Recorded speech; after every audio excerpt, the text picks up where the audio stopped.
On est persuadé d'être libre, persuadé que nos choix nous appartiennent, que nos envies viennent de nous.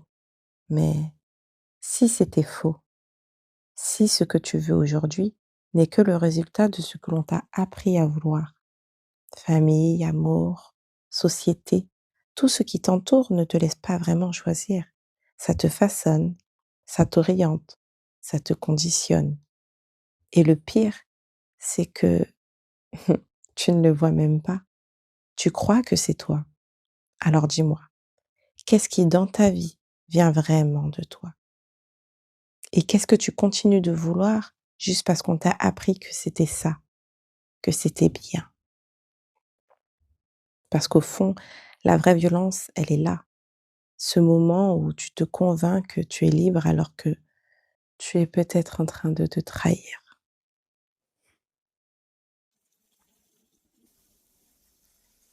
Bonjour, alors je m'appelle Véronique, je suis guadeloupéenne d'origine, en fait j'habite en Guadeloupe. Il faut que tu saches ce que tu veux en fait. Quelle est ta priorité, même à 15 ans? Tu veux obtenir quoi dans la vie? De l'argent? Donc tu vas te conditionner pour obtenir de l'argent, tu vois. Est-ce que tu veux aider les gens? Je sais pas. En fait, quel est ton moteur? Quel est ton moteur en fait? Même à 15 ans, 15-16 ans, je savais déjà. Qu'est-ce qui t'anime? Qu'est-ce qui te donne envie? Qu'est-ce qui te donne envie? Qu'est-ce que tu veux obtenir dans la vie? Tu vois, moi, je voulais obtenir des diplômes, je voulais obtenir des capacités, en fait. Oui. À pouvoir faire les choses et pouvoir faire les choses sans obstacle, en fait. Ça, en fait. Je sais pas comment t'expliquer ça. Si, si. Un peu carriériste avec beaucoup de détermination. Voilà, avec beaucoup de détermination. Je savais que de toute façon, quel que soit le métier que je ferais, il fallait que je le fasse bien. Voilà, j'ai un métier, quel que soit le métier, il faut que je le fasse bien. Et j'avais pas d'a priori sur le métier que j'allais faire. Médecin, tout ce que tu veux. J'avais pas d'a priori. Je me laissais aller. Et je me dis, en fait, il fallait que je me construise. C'est-à-dire qu'il faut que j'ai les capacités de rebondir. Voilà. Je me suis toujours dit, il faut que j'ai les capacités de rebondir. Ça, depuis que j'ai l'âge de 15-16 ans, dans ma tête, ça a toujours été très clair. Quel que soit il faut que je rebondisse. Dans les études, dans tout, il faut que je rebondisse. Il faut pas que je stagne. Ouais. Tu vois? Faut pas que tu te sentes... Et il faut pas que je me mette non plus dans une case. Mais d'ailleurs, c'est intéressant que... Qu'est-ce que tu dirais à une femme qui a l'impression de stagner? Et pourquoi tu penses qu'elle a cette impression? Pourquoi elle a cette impression? Parce qu'elle n'est peut-être pas arrivée au but qu'elle voulait. En fait, est-ce qu'elle a vraiment... Est-ce qu'elle a suivi son rythme? Voilà, est-ce qu'elle a suivi son rythme? Et est-ce qu'elle a vraiment déterminé l'objectif, le bon objectif? Parce que des fois, on veut beaucoup de choses. Ah oui. On veut beaucoup de choses, donc on se disperse.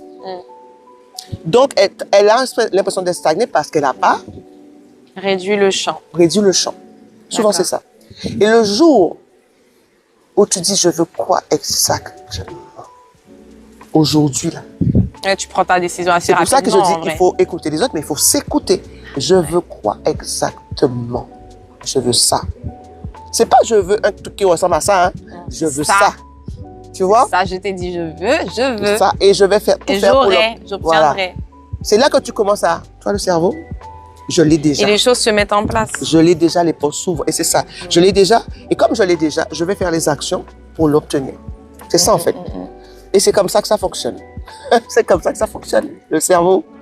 Et tu commences à ouvrir les champs. Le champ des possibles. Voilà, tu commences à ouvrir les champs des possibles. Et c'est pour ça que je dis, est-ce que tu t'es posé des bonnes questions? Est-ce que c'est vraiment... Tu crois que tu veux avoir des enfants? Est-ce que c'est vraiment ça que tu veux? Mais vraiment. Hein.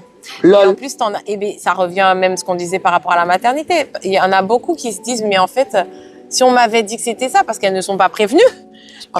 Elles sont pas prêtes, elles sont pas prévenues, elles sont pas accompagnées, parfois elles sont pas soutenues, la plupart du temps elles sont même isolées. Ouais. Et après elles se disent, mais oh là là, c'est ça. Si j'avais su. C'était donc ça. On m'a pas dit. Est-ce que le fait d'avoir des enfants ou de faire un enfant, c'est sa décision en fait? Oui, c'est ça. Est-ce que c'est pas la pression de la société? Le conditionnement. Est-ce que c'est pas ton compagnon qui voulait un enfant? Mais toi, est-ce que tu voulais vraiment? Quand j'ai eu mon problème d'utérus, là, je me suis fait opérer. Elle, dans la foulée, c'était l'opposé. Elle avait des ovaires polycystiques, je crois que ça s'appelle. Ok.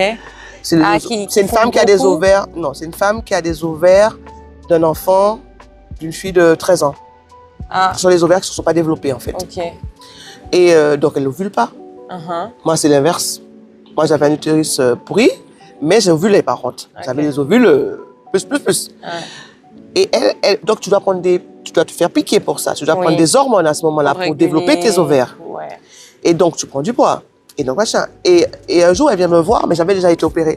Elle vient me voir. Ça m'a confirmé ce que je pensais.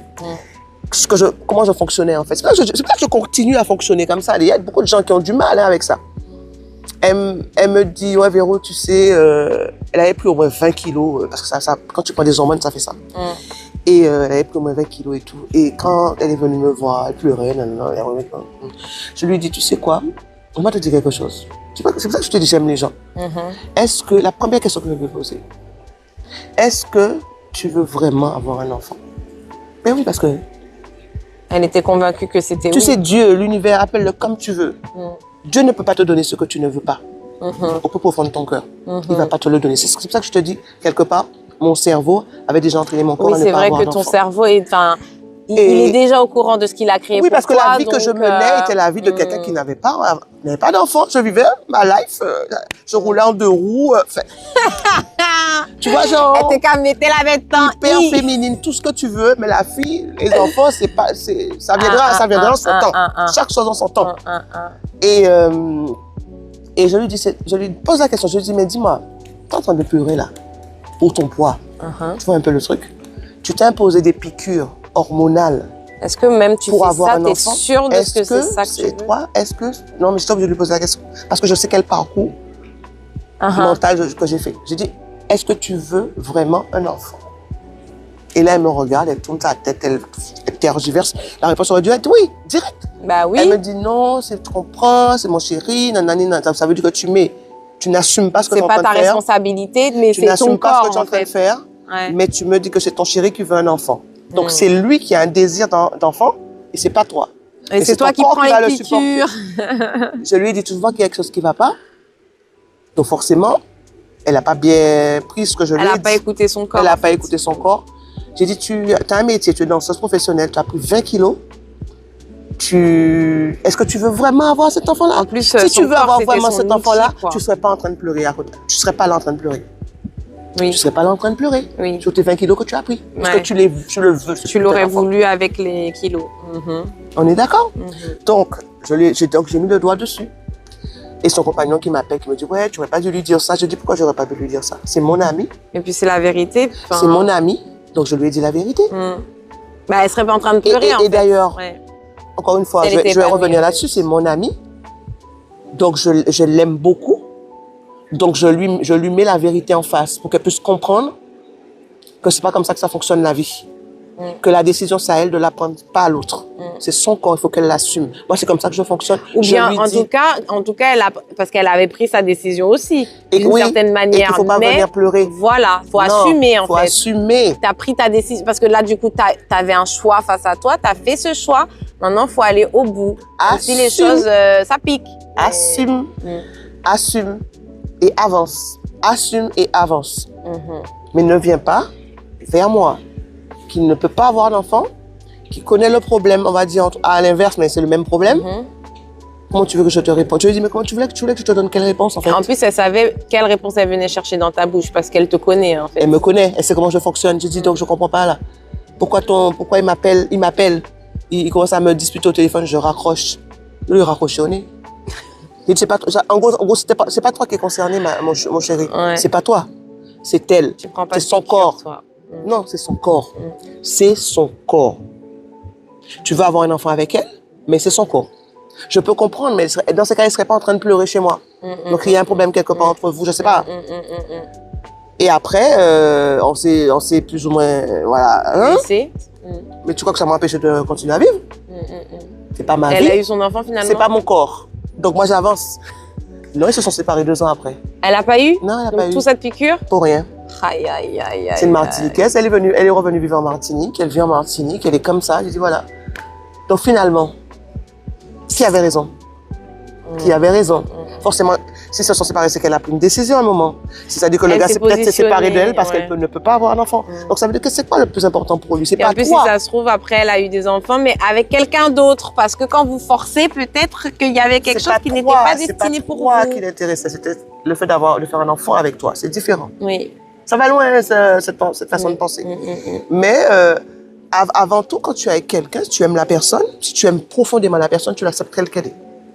Après, les solutions se trouvent dans tous les sens du terme. Et encore une fois, si elle voulait cet enfant vraiment avec cet homme-là, elle serait même pas venue chez moi Mais oui. pleurer. Encore une fois, mais je suis dure, hein. Mais, enfin, si on peut appeler ça de la dureté. Non, mais c'est la réalité. Il faut savoir qui on est. J'insiste là-dessus. Il faut savoir qui on est. Il faut pousser la réflexion très loin pour pouvoir, avant, communiquer avec les gens pour dire, ouais, ça. J'affirme ce que je dis. Je suis ce que je dis. Et j'avance. Tu vois? Sois heureuse maintenant.